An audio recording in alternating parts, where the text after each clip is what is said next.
There we are. He's perfectly safe now. This is not your daughter. Do you understand? Her name is Eleanor, and she is mine. Now, kneel, please. Remove your helmet. Sofia Lamb is the main antagonist that Subject Delta will have to contend with during the events of the game BioShock 2. A silver-tongued psychologist with grand ideations about what constitutes the greater good, Sofia would come to Rapture when the surface world proved too malicious for her utopian ideas, getting her footing in the city as one of its best and brightest minds before starting a family of her own and attempting to convert her patients into fellow collectivists. An attempt that would put her directly into conflict with the city's founder, Andrew Ryan, and see her locked away as he pulled the strings of the city. And yet, alone, each man is a prisoner to bias, dream, delusion, or the pain of a phantom limb. To one man, they are as real as rain. Reality is consensus, and the people are losing faith. Take a walk, Andrew. It is raining in Rapture, and you have simply chosen not to notice. The story of Sofia Lamb as we know it begins with her father and his own moral philosophies about the common good. A physician by trade, her father would teach her about something that he called the triage imperative, a concept espousing that every action she should take must be in pursuit of this common good, that morals must be weighed in terms of who stands the most to benefit from an action. Those at the top of the theoretical food chain deserving no support, at times even active handicaps, while those at the bottom needed all the attention in an attempt to equalize the human condition. With these thoughts bouncing around her young mind, she would attend the University of Oxford for a degree in psychiatry, graduating during the horrifying crescendo of World War II, as Hiroshima would be decimated and she would rush to sign up as a missionary, providing medical relief for the survivors. However, despite her attempts to find her calling while aiding her fellow man, she would instead find only contempt for the perpetrators of the bombing, seeing the United States spinning her philosophies back at her, saying that this action was for the greater good. An appalling realization for Lamb, who would come to understand that the concept was subject to perspective for the world. What was considered the greater good for the United States was not the same as it was for Japan. A disparity in philosophical commonality that she was sure would one day see the destruction of all mankind. A fear that she shared with many who'd been frightened by the worldwide conflict. One of these people being a man named Andrew Ryan, a brilliant engineer who would invite her to flee from this mutually assured destruction to his one-of-a-kind city below the ocean. In ethical psychiatry, we must account for the role of evolution. Depression, fits of panic, sexual pathos, all responses to ancient selection pressure. The irony is that this theory is why Ryan's people invited me here. They mistake my study of natural law for the worship of competition. Remember, Eleanor, one must know the beast before it can be slain. In her study of human psychology, Sofia had written several papers about the baser instincts of man, deep dives into how people were affected by their primal desires and the natural law that dictates those urges. However, while she'd been attempting to find a remedy for these instincts, Ryan would only see the complexities of her trying to understand them, being so impressed with her research that he would decide to invite her to his city of Rapture, going so far as to label her one of the best and brightest minds that the city had to offer. Under those good graces, she would begin working to spread her message to the people of the community. Setting up a therapy clinic in Pauper's Drop, Sofia would convert the most downtrodden of Rapture into her ideology, quickly garnering a very dedicated following who are becoming known as the Rapture family. Further still, she would establish an artistic commune in Dionysus Park, inviting artists to freely express rebellion against the woes they found in the city on her dime. A turn of events that would cause Ryan to begin questioning his awarded accolades. Around this time, Lamb would also give birth to her only daughter, whom she would name Eleanor, isolating the girl from her peers to the best of her ability as she sought to keep her from Ryan's dog-eat-dog society, lecturing Eleanor on the moral imperatives of the common good, much like her father had once done to her. However, beyond these lessons, Sofia would attempt to keep her daughter at an arm's distance, the biological necessities of motherhood being a burden on her ideology, as she didn't want to show any favorability bias towards her kin.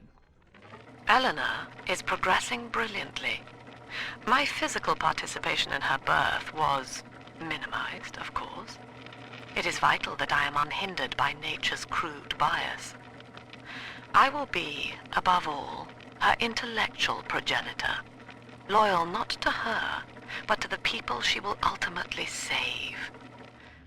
Over the course of the next several years in Rapture, Lamb would accrue an impressive following amongst the dregs of society, so much so that Ryan began to see her as a problem that needed dealt with. Her collectivist ideals spreading like a poison through the veins of the city that he sought to quell before it could infect the entirety of his haven. Hoping to disillusion the masses, he would agree to a series of debates with Lamb to try and prove the merits of Rapture's principles, and when he would fail to do so, he would be forced to take a more drastic approach. Ryan would get into contact with a man named Augustus Sinclair, a shady entrepreneur who ran a detention facility deep within the bowels of Rapture and was willing to take guests who weren't quite given the most above-board legal proceedings. Sinclair going on to hire another man named Stanley Poole to infiltrate Sofia Lamb's ranks and bring him evidence of her collectivist beliefs. A mission that Stanley would undertake, as Lamb would be tipped off that Ryan was after her. The devoted psychologist making plans for a fervent member of her flock named Grace Holloway to watch after Eleanor before being quietly taken not long after making the accommodations. However, while Ryan turned his attention to the other mounting pressures within the city, Sinclair would soon find that Lamb wouldn't be silenced so easily. In a ploy to make his other inmates more docile, he would allow her to hold therapy sessions in Persephone, a decision that he would soon come to regret, as her silver tongue quickly rallied a loyal base amongst the other prisoners. Still though, she was in his world, a detail he thought meant that he was in control. Another fatal error for Sinclair, who would soon come to learn that even his staff was beginning to see the logic behind Lamb's musings. Guess I had the wrong of it when it came to Dr. Lamb. She explained how my cravings for control were rotting me out from the inside. We found all these incidents in my log where I made it easy for a convict to get the jump on me, just so I could bloody punish him. Christ. But I believe I can do some good down here now, with the family. Well, we have a shot at surviving that fucking bedlam going on up there. Maybe even take the city back. Inch by inch, Sofia would pry the detention facility from Sinclair's grip, fully taking control when civil war would hit the streets of Rapture, the entrepreneur vanishing from his former business empire as Lamb went on to make Persephone her new base of operations. However, during her long incarceration, everything around her had changed. The city was crumbling, constant scuffles between Ryan and a man named Atlas turning the once safe streets into a war zone. Dionysus Park had been lost, flooded supposedly by a flaw in its design. And worst of all, her daughter, Eleanor, was now a hollow-eyed little sister imprinted to a metal Goliath. With these many new problems to be solved, Sofia would begin by taking back her daughter from the jaws of a big daddy known as Subject Delta, the psychologist laying a trap for the metal behemoth, which would end with Delta dead and Eleanor back in her control. However, while she'd managed to take her daughter back, she was far from the same little girl she'd left those many years ago.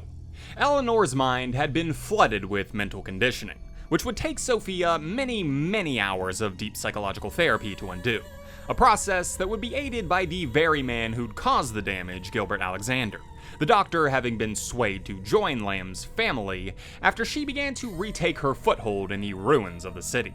The pair working in tandem to reset Eleanor's mind, but the slug embedded in her stomach as part of the little sister process was proving irreversible. A cruel reality for Eleanor, but a promising turn of events for Sofia, who was beginning to see Adam as a means to actually bring about the utopia that had, until now, seemed impossible. This calls everything into question. Even as I record this, I can scarcely believe. Psychiatry has been my continual study to chart consciousness in all its strata. But intelligence does not require introspection. The son of Ryan was more effective than all his self-aware rivals. He lived without questions. I could end the self and save the world. While Dr. Lamb had been working with her daughter, her rival Andrew Ryan had met his end. Killed by the hand of his own son, who'd had his mind drastically altered through untold amounts of mental conditioning and plasmid recalibration. For Sofia, such a concept was intoxicating. The possibility that a person could escape free will and live without ego in perfect altruism was incredible. If she could create such a being and imprint on them only to act in service to the common good, she theorized that she could finally bring about utopia, a true end to the tyranny of the self and the birth of the collective. With renewed vigor, she would first approach Gilbert Alexander with her hypothesis, hoping to bring the shamed doctor on board as the first so-dubbed utopian. Alexander willingly volunteering for the role, as he was exposed to an unfathomable amount of Adam, which would drive him completely insane. Sofia quickly abandoning Gil as a failed experiment, but theorizing that Eleanor would be able to withstand the Adam exposure due to her embedded slug, making plans to reattempt the trial as she locked her uncooperative daughter away. Sofia now fully dedicated to this hope of utopia, while Eleanor tried everything in her power not to end up like Alexander. A desperation that would see her reaching out to her past for aid, calling on someone that Sofia had long since thought buried. Sofia Lamb is one of the most methodically radical women to have ever roamed the corridors of this once great city. Raised on a diet of fervent philosophy, Sofia would ingrain the lessons of her father into every fiber of her being, striving with every breath to bring about a truly equal world where everyone worked only in the interest of others, a world where no one would or even could stand out. The death of the self, the death of the exceptional, the death of individuality altogether. Sofia sought to break the world into her vision of a utopia, a process that would kill hundreds of her most dedicated followers, acceptable martyrs on the path of the greater good she'd always wanted. The girl lying on that bed is no longer my child, nor my life's work. She is a monster, shaped by you alone, just as she has always wanted. 20 seconds remaining. But there is one detail of your mutual bond she failed to account for. Your body was designed to lapse into a coma when her heart ceases to beat. Eleanor, forgive me.